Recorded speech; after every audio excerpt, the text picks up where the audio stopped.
most points in NBA Finals history. And I think we should start with him. Another triple-double, plus 32.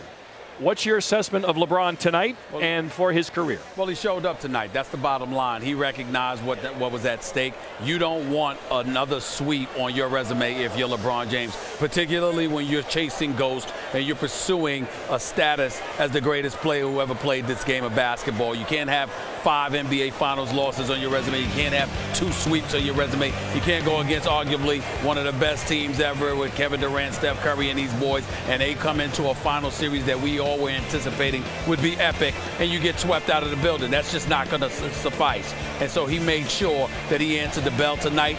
Very, very lucky that he had a guy like Kyrie show up and play lights out the way that he did. He hit 7 3-pointers. He dropped 40. Kevin Love hit 6 of 8 from 3-point range, chipped in 23.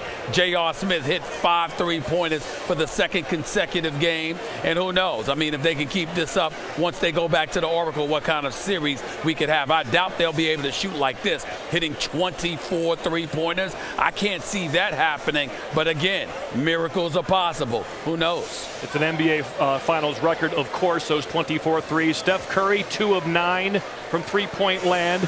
I'm curious, Stephen A., how tight do you think Golden State will be in Game 5? Because it gets real interesting if Cleveland does this again. I don't believe they'll be tight in Game 5. Now, if they lose Game 5 despite not being tight, then I think they'll get tight for a Game 6 right. or potentially Game 7. But I don't think they'll be tight going back to the Oracle. They're anticipating, you know, they wanted to sweep, but at the same time, if they lost one, but they took a game in Cleveland, the opportunity to close it out on their home floor, which they didn't get an opportunity to do 2 years ago, is something I think they're salivating at the possibility of. A matter of fact, it wouldn't surprise me at all, you know, not to question anybody's effort, but they went out here looking to handle their business, but in the event that they didn't, they knew they were playing with house money. Kevin Durant appeared to be the only individual hell-bent on trying to end it tonight. That wasn't out.